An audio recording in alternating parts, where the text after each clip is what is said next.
জন্মের পর মা সঙ্গে ছিল না, মা ছেড়ে চলে যায় হালিমাকে। জীবনে নেমে আসে অন্ধকার। ছোট্ট মেয়েটাকে স্টেশনে একা ফেলে নিরুদ্দেশ হয়ে যায় জন্মদাত্রী মা। আর সেই বাচ্চাকে মায়ের আদর ভালোবাসা দিতে সুদূর ইটালি থেকে বাবা মা ছুটে এলেন। সালটা 2012। খড়গপুর স্টেশন সংলগ্ন এলাকায় একটি বাচ্চা উদ্ধার হয়। তখন সে সেরমভাবে কথা বলতে পারতো না, কথা ফোটেনি মুখে। রেল পুলিশ উদ্ধার করার পর তার ঠিকানা হয়েছিল মুর্শিদাবাদ। চাইল্ড লাইন এবং প্রশাসনের লোকেরা তার অল্প বলা সেই আদো আদো বর্ণনা অনুযায়ী মুর্শিদাবাদের বাড়িতে বাড়িতে বিভিন্ন জায়গায় বাবা মার খোঁজে তল্লাশি চালায়। তাদের খোঁজ মেলেনি। অবশেষে মেদিনীপুরের সরকারি হোমে তার জায়গা হয়েছিল, আর সেখানেই তার বড় হয়ে ওঠা। তার মতো বাচ্চাদেরকে দত্তক নেওয়ার ইচ্ছা অনেকেই প্রকাশ করেন। এই দেখুন না, হালিমার ক্ষেত্রে যেরকম তাকে দত্তক নেওয়ার ইচ্ছা প্রকাশ করে ইতালির এক ডাক্তার দম্পতি। জেলা শাসকের নির্দেশে মঙ্গলবার দুপুরে প্রশাসনিক আধিকারিকরা সমস্ত ভেরিফিকেশন করার পর এই দত্তক প্রক্রিয়া সম্পন্ন হয়েছে। হাসতে হাসতে ইটালিতে বাবা মার সঙ্গে চলে যাবে হালিমা। ছোট্ট হালিমাকে পেয়ে বেশ খুশি ইটালীয় এই দম্পতি। ফিলিপ কি বলছেন শোনাবো আপনাদের।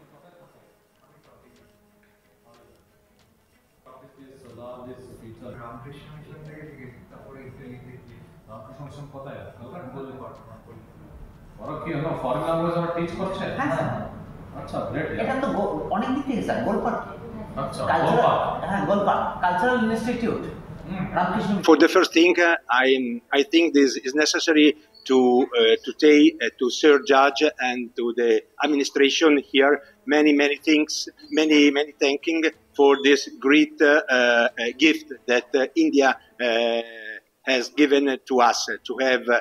This is our dream. So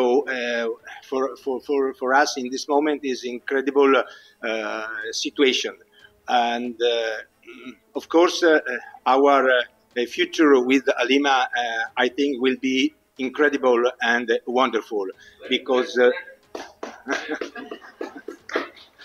thank you, sir. And so we want to give her many possibility, and of course for the first thing is to give her our love and a new family, and this is our dream. So we are very happy, and we want thanks to India for this beautiful gift. এই দত্তক প্রক্রিয়ায় উপস্থিত ছিলেন অতিরিক্ত জেলা শাসক ক্যাম্পা। তিনি বলেন যে জেলা শাসক খুরশেদ আলী কাদরির নির্দেশে সমস্ত ভেরিফিকেশন প্রক্রিয়া সম্পন্ন হয়েছে। অতিরিক্ত জেলা শাসক ক্যাম্পা কি বলছেন শোনাবো আপনাদের। আমি আজকে একটা ফাইনাল হিয়ারিং একটা অ্যাডপশনে আমরা করলাম। আজকে আমাদের সাসিসিয়া লিঙ্কেজ ফ্রম বিদ্যাসাগর বালিকা ভবন থেকে একটা বাচ্চা নেমলি আলিমা, উনি আমাদের ইটালি যাচ্ছেন। এটা তার জন্য আমরা সবাই খুশি আনন্দিত। আলিমাকে পাওয়ার জন্য একটা প্যাপস ইটালি থেকে ওরা এসে গেছে আজকে। দুজনে ওরা ডক্টর আছে। আগে আমরা ইটালিকে অষ্টমী নামে একটা বাচ্চা আমরা অ্যাডপশন দিয়েছিলাম। আপনারা সবাই জানেন আমরা একটা অবজারভেশন অফ অ্যাডপশন মান্থ আমার অরবিন্দ শিশু উদ্যানে উদযাপন করে ওখানে আমরা দুজন বাচ্চা আমরা হ্যান্ড ওভার করা হয়েছিল। So till now from all CCI including government specialised adoption agency we are adopted in country inter country দুটো মিলে 62 বাচ্চা আমরা এখন পর্যন্ত আমরা অ্যাডপশন করলাম। তার মধ্যে ডেকে নিয়ে আর একজন বাচ্চা ডেকে পূর্তি আমাদের হোমে আছে সাসিসিয়া লিঙ্কেজ। ও বাচ্চা also that baby also will go to Italy next month, তো আগামী 20 দিন মধ্যে আমরা অ্যাডপশন দিচ্ছি। সেটা মিলে টোটাল 10 জন বাচ্চা ইন্টার কান্ট্রি মানে out of country, America, Spain, Italy, Belgium, এরকম আছে।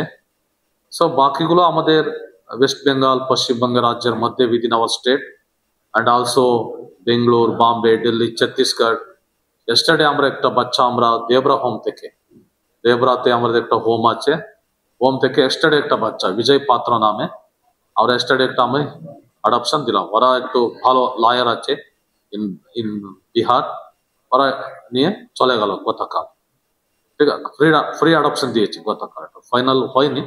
আফটার 15 days আমি একটা ফাইনাল করে দেব। এটা একটা ব্রিফ ইন্ট্রোডাকশন। আপনারা সবাই এখানে এসেছেন, মিডিয়া ফ্রেন্ডস, আমাদের প্যাপস, আমাদের ডিসিপিও, আমাদের super, CWC, doctor madam, POIC, NIC, আমাদের ওসি, সোশ্যাল ওয়ার্কার, ডিএসডব্লিউ, সবাই আমরা মিলে আজকে আলিমা, এটা একটা আমাদের উৎসব। This is a festival, giving one child under adoption.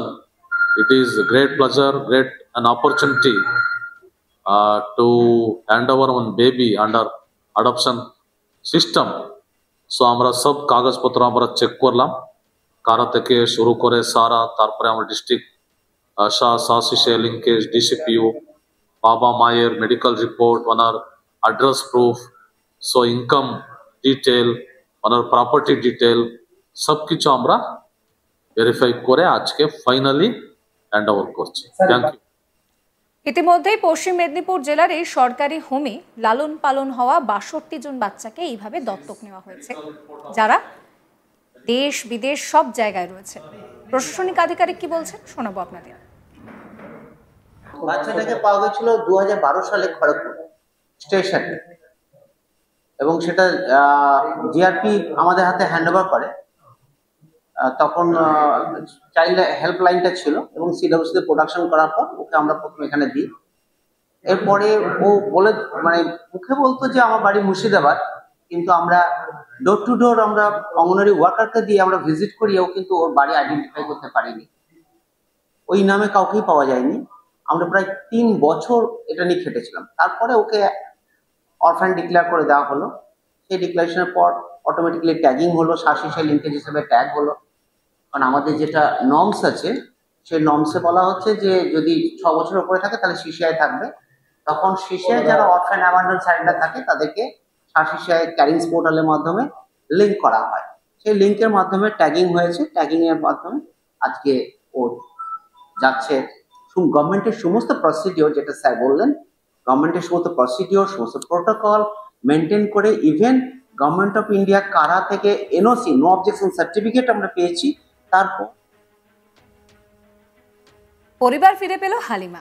এই ভিডিও আপনাদের কেমন লাগলো অবশ্যই কমেন্ট করে জানাবেন। সমস্ত খবরের আপডেটের জন্য চ্যানেলটিকে সাবস্ক্রাইব করবেন, নোটিফিকেশনের জন্য বেল আইকনে ক্লিক করবেন।